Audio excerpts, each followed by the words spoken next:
झोपली का ग पिल्लू? हो आताच झोपले. चल तू खीर खाऊन घे. चल खीर? चल चल. खीर कसली? कसली म्हणजे काय? खसखशीची खीर आहे. आई पण आणि बिंडे मी काही ऐकणार नाही तुझं. संपायची ती. चल सुरू कर. आई मला खरंच भूक नाही आता. तरीही खायची. अगं बाळंतिणीचा आहार असतो तो. गेल्या काही दिवसात तुझ्याकडे लक्ष नाही देता आलं ग. पण आता मात्र मी माझी चूक सुधारणार आहे. आणि हो, उद्यापासून पिल्लूला आंघोळ आणि मालिश करायला एक बाई बोलवलीये मी. ती तुलाही मालिश करून देईल. कळलं? आता सगळी तुझी जबाबदारी माझी. अहो मी व्यवस्थित आहे. माझी काळजी घ्यायची काहीच गरज नाही आई. आई म्हणतेस ना मला. मग माझ्या लेकीची काळजी नको घ्यायला मी? चल संपव पटकन. मी काय तुझं ऐकणार नाही. मंजिरी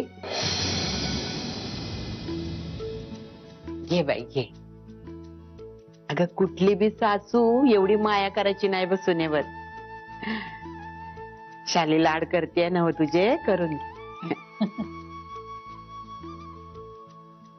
आणि काय ग शाले, पोरीला मालिश कराया बाहेरून बाई बोलिवलीस? कशा पायी? अहो दोघी जणी आहेत ना मसाजच्या. काय बी गरज नाही. मी हाय ना मग खमकी. मॅच केली ना मग तुझी दोन्ही बाळणपण. मॅच दोन्ही पोरासनी मालिश केलं, नाऊ माकू घातलं. हायत ना मग त्यांची नाक तरतरीत. आणि थोरल्याचा नाकाचा शेंडा तर जास्तच ताट आहे.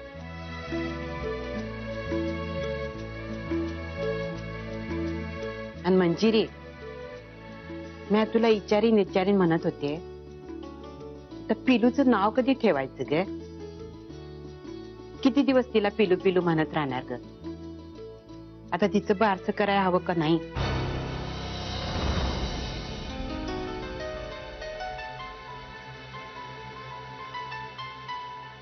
काय ग शाले? हो म्हणजे मी बोलते त्याशी. त्यांनी काहीतरी नाव मनाशी ठरवलं असेल ना. बारसं करायला हवं लवकरच. काय अगदी मोठ्या थाटात नाही करता येणार आपल्याला. साधं घरातल्या घरात करूया.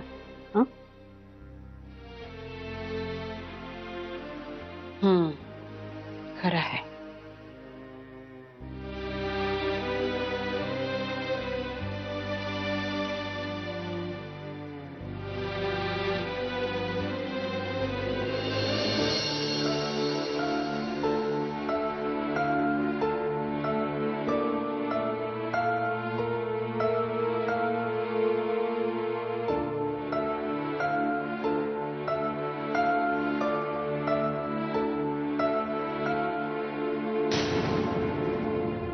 कुठे गेली होतीस? तू रडतेस? काय झालं? काही नाही. मग तू रडतेस का? रडत नाहीये. तू कुठे गेली होतीस? मी हे शॉपिंगला गेले होते. आणि अरे गाडी नव्हती नेली ना आज. रिक्षाने गेले होते. काहीतरी अरे खूप त्या डोळ्यात. तू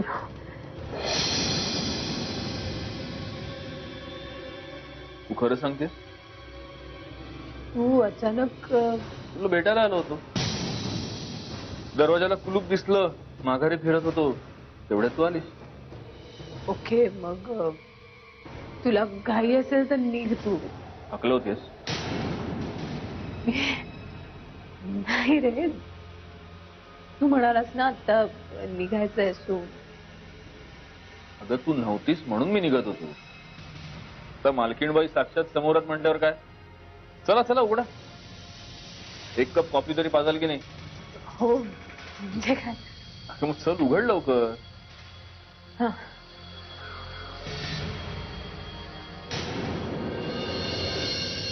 निंबोणीच्या झाडा मागे चंद्र झोपला ग बाई. निंबोणीच्या झाडा मागे चंद्र झोपला ग बाई. आज माझ्या पाडसाला झोप का ग येत नाही. निंबोणीच्या झाडा मागे चंद्र झोपला ग बाई. गाय झोपली गोठ्यात घरट्यात चिऊताई. गाय झोपली गोठ्यात घरट्यात चिऊताई. परसात वेलीवर झोपल्या ग जाई जुई. मीठ पापण्या डोळ्यांच्या गाते तुला मी अंगाई. आज माझ्या पाडसाला झोप का ग येत नाही.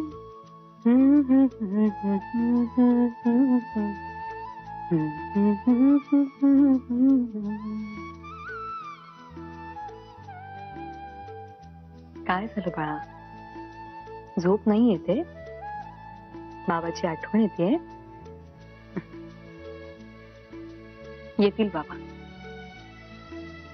पण मी एवढं प्रेमाने तुला झोपवतेय, तू माझं ऐकणार नाहीस. असं नको करूच का? कदाचित यानंतर मी तुझ्याजवळ नसे नाही. मग तुला स्वतःलाच तुझी काळजी घ्यावी लागेल. तुझी, बाबांची घेशील ना?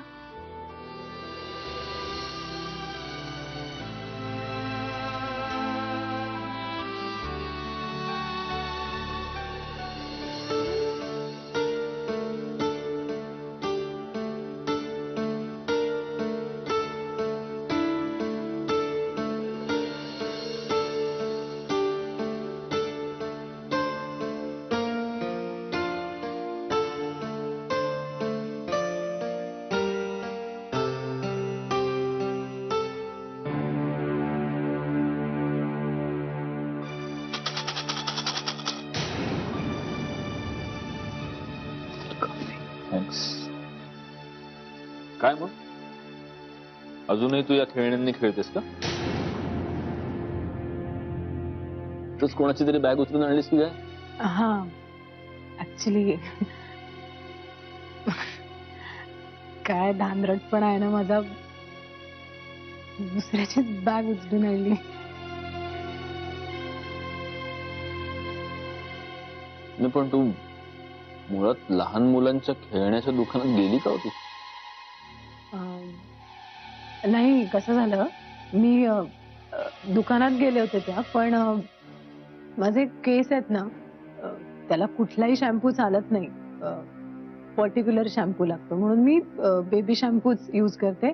ते आणायला गेले होते आणि बावळटासारखी कोणाची तरी बॅग उचलून आणली.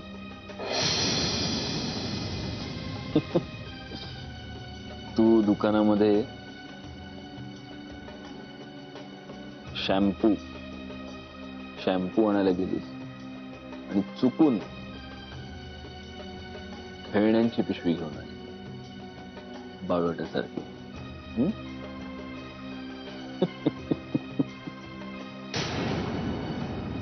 मला खोटं बोलणारी माणसं आवडत नाहीत ना.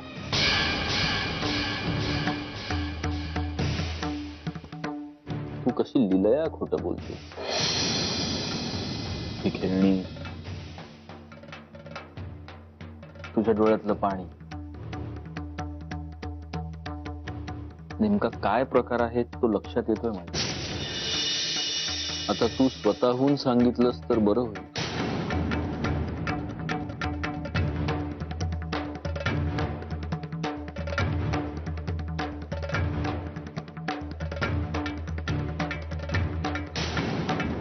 हसतेस का तू? पूर्वीसारखं नाही प्रिया, तू अजून इथेच बसलीस? अगं खाली जेवायला वाट बघते मी. कधीची पानं वाढली येतात? हो, आलेच आत्या. आलेत काय आलेत? लवकर ये. आणि प्रिया, या डुसकी बरोबर गप्पा मारण्यापेक्षा काहीतरी वेगळं करत जा की. तर माझ्यावर का घसरते तुमची गाडी? मी काय बोललीये का तुम्हाला? हे, मी प्रियाशी बोलतीये, तुझ्याशी नाही. पण डुचकी काय प्रियाला म्हणाला? अगं, कोणाचा फोन ग? उचलू तर द्या, मग कळेल ना. मी तुझ्याशी बोलत नाहीये. एक मिनिट, सुहासचा फोन आहे, मी बोलू का त्याच्याशी? हा सुहास, सॉरी, उचलायला जरा वेळ लागला. It's okay Priya. बोल ना, महत्वाचं काम होतं का? हो, महत्वाचंच होतं. आपल्या लग्नाविषयी बोलायचं होतं. काय झालंय? नाही, काळजी करण्यासारखं काहीच नाहीये. रादर आता काळजी करण्याचे दिवस संपले. अगं माऊला त्रास नको म्हणून मीच स्वतः जाऊन गुरुजींशी बोलून आलोय. मग काय म्हणाले ते? गुरुजींनी 9, 23 आणि 25 अशा 3 तारखा दिल्यात. तू सांग आता तुला कुठली कम्फर्टेबल आहे ती. खरंच? अगदी खरं, तुझी शपथ. आणि मला काय विचारतोयस? तू जर मला म्हणालास ना उद्या लग्न करूया, तर उद्या सुद्धा तुझ्या बरोबर सप्तपदी चालायला तयार आहे मी. कारण माझा आता या मुहूर्तावर वगैरे अजिबात विश्वास नाहीये. कम ऑन प्रिया, असं काय करतेस? एवढं चांगलं शुभ कार्य आहे तर आपण मोठ्यांसाठी तरी मुहूर्त वेळ वगैरे बघूया ना. बरं, तू म्हणशील तसं. ठीक आहे, झोप आता. ठेवू ना phone. Good night. Bye. Good night. Bye.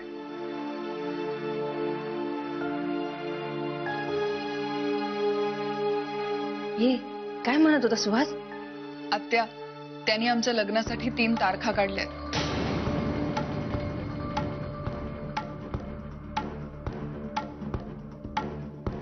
बरं झालं बाई, आई अंबाबाईच पावली. लई बेस्ट झालं. आता बघ, इथून पुढे समजा चांगलं होईल तुझं. मी आता जाते आणि देवी पुढे साखर ठेवते. हं? आणि लवकर जेवायला ये. आले.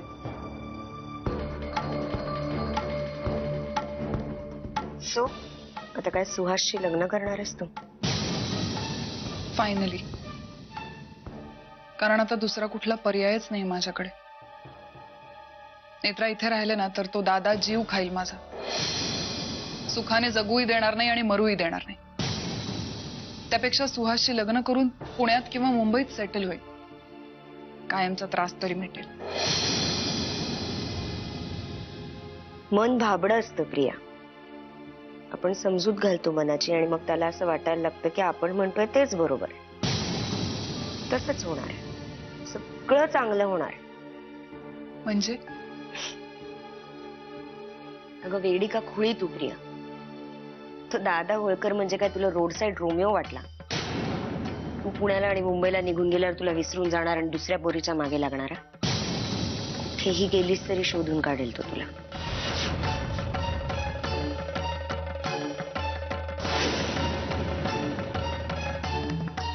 पाताळात लपून बसलीस ना तरी सुद्धा. मग एकदा सापडल्यावर काय करेल सांगता येत नाही. त्यामुळे जस्ट बी केअरफुल. चला जेवायला जाऊया, नाहीतर चारू आत्या माझ्यावर खापर पोडतील तुला जेवायला उशीर झाल्याच. चल.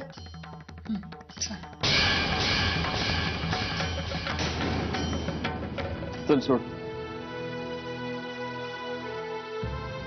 निघतो मी. सत्यजित,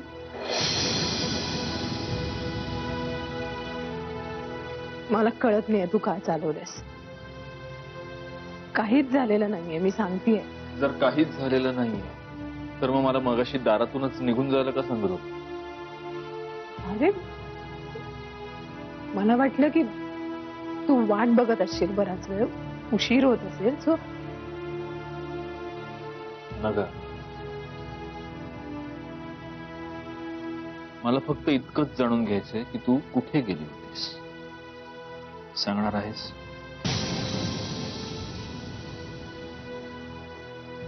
सत्यजित, मी तुला सांगितलं एकदा की मी शॉपिंगला गेले होते. तू विश्वास ठेवला पाहिजे सचिन. तुला कळत नाहीये का? तुझ्या या प्रश्नांची उत्तरं देताना मी कम्फर्टेबल नाहीये. ठीक आहे, ठेवला मी विश्वास. पण म्हणून तू कुठे गेली होतीस हे मला कळणार नाही असं समजू नकोस. मला कळेल. सत्यजित, मैत्रीतनं एका सर्टन पॉइंट नंतर प्रश्न विचारायचे नसतात, विश्वास ठेवायचा असतो समोरच्या, त्याची त्याला स्पेस द्यायची असते. माझा प्रॉब्लेम काय माहितीये का नका, आजपर्यंत मी आयदर डायरेक्ट शत्रुत्व पत्करलंय किंवा मग जीवापाड प्रेम केलं. हे मैत्रीचं वगैरे नातं नवीन आहे माझ्यासाठी, त्यामुळे त्याचे नियम नेमके काय आहे ते मला तितकेसे माहित नाही. ठीक आहे, मी ठेवतो विश्वास, नाही विचारणार प्रश्न, देईन तुला तुझी स्पेस.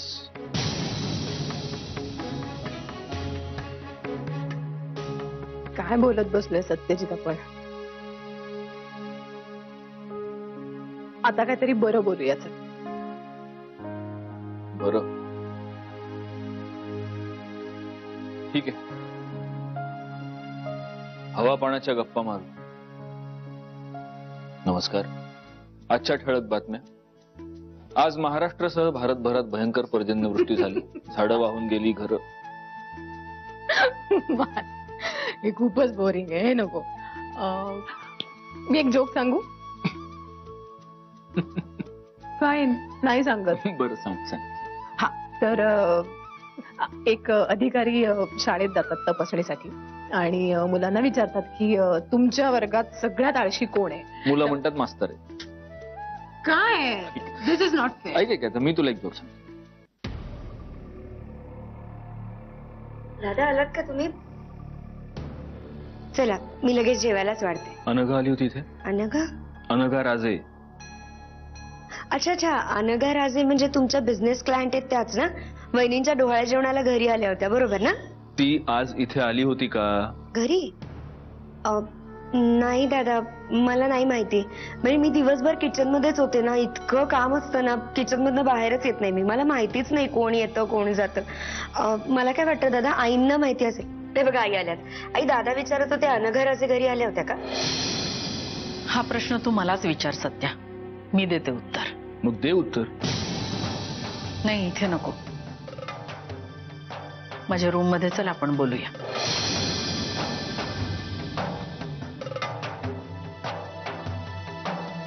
आज घरात पुन्हा तमाशा होणार असं दिसतंय. वा, चांगलं. हो, आली होती ती इथे, मीच तिला इथून निघून जायला सांगितलं.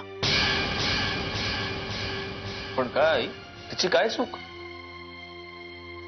ती इथे आली होती हीच तिची चूक. पिल्लूसाठी खेळणी बिळणी घेऊन आली होती, मंजिरीला भेटायचं म्हणत होती, पण मी तिचं काहीही एक ऐकून घेतलं नाही. तिच्या मनात काय काळबेर होतं हे न समजणे इतकी मी मूर्ख नाहीये सत्या. काय काळबेर? कसलं काळबेर? तू काय बोलतेस, तुला कळतंय का? सत्या, तुला माहितीये, आजपर्यंत आपल्या दारातून कुणीही भिकारी निराश गेला नाहीये. मुधोळकरांची ती परंपरा नाहीये. तरी सुद्धा त्या बाईशी मी अशी वागले कारण तिची लायकीच तशी होती. तिची लायकी तू कशी ठरवतेस आई? तुला कोणी अधिकार दिला हा? म्हणजे आता तू माझेच अधिकार मला सांगतोय? ही परतफेड करतोयस माझ्या संस्कारांची? ज्या अनोळखी बाईकडे माझा मुलगा एक अख्खी रात्र काढतो, काही संबंध नसताना, तिच्याशी कुठलंही नातं नसताना, त्या बाईची लायकी कशी काढायची हे तू मला शिकवणार? आई, मुळात तू तिची कड घेऊन माझ्याशी भांडतोयस याचंच आश्चर्य वाटतंय मला. आई, मी तिची कड घेऊन भांडत नाहीये, पण तू खरं तेच बोलतीये. उगीच उठवून नाही तर रचवून सांगत नाहीये काही. ती मंजिरी तुझी बायको म्हणून हे सगळं सहन करत असेल, पण मला ते खपणार नाही सत्या. हे माझे संस्कार नाहीयेत. मी तुला असं वागायला शिकवलेलं नाहीये. ज्या बापाचा तू आयुष्यभर द्वेष करत आलास ना, त्याच्याच पावलावर पाऊल टाकतोयस तू, तसाच वागतोयस, एवढं लक्षात ठेव. ज्या माणसाने आपल्या छंदापायी आपल्या घरच्यांना लाथाडलं ना, त्याच इतिहासाची पुनरावृत्ती करतोयस. आई बास, तुझं हे आता नेहमीच होत चाललंय. त्या दिवशीच तुला सांगितलं होतं की अनघा फक्त माझी मैत्रीण आहे, मैत्रीण, बाकी आमच्यात कुठलाही संबंध नाही.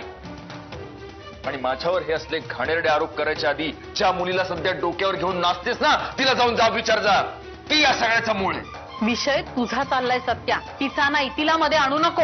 माझी इच्छा सुद्धा नाहीये आणि मला नाव सुद्धा नाही घ्यायचंय तिचं. पण तुझा हा काय हेकेखोरपणा आहे आई? जेव्हा सगळं तुझ्या मनाप्रमाणे घडतं तेव्हा सत्या छान, सत्या चांगला. पण आता जरा तुझ्या मनाविरुद्ध काही घडलं तर सत्या त्याच्या बापाचा मुलगा. सत्या, अरे हे काय चाललंय? आई, दादा, घरात लहान बाळ आहे, किमान ह्या गोष्टीचं तरी जरा भान ठेवा. अरे बाहेरपर्यंत आवाज येतोय तुम्हा दोघांचा. गौरा, त्याला माझ्या नजरेसमोरून दूर घेऊन जा. मला याचं तोंडही बघायचं नाहीये. ज्याला माझ्या संस्कारांची किंमत नाही, त्याच्या दृष्टीनं मी स्वार्थी आणि हेकेखोर आहे, मी नाही त्याच्याशी बोलू शकत. मला असं नव्हतं म्हणायचं. हे बघ तू. गौरा, मी काय सांगते तुला, त्याला घेऊन जा.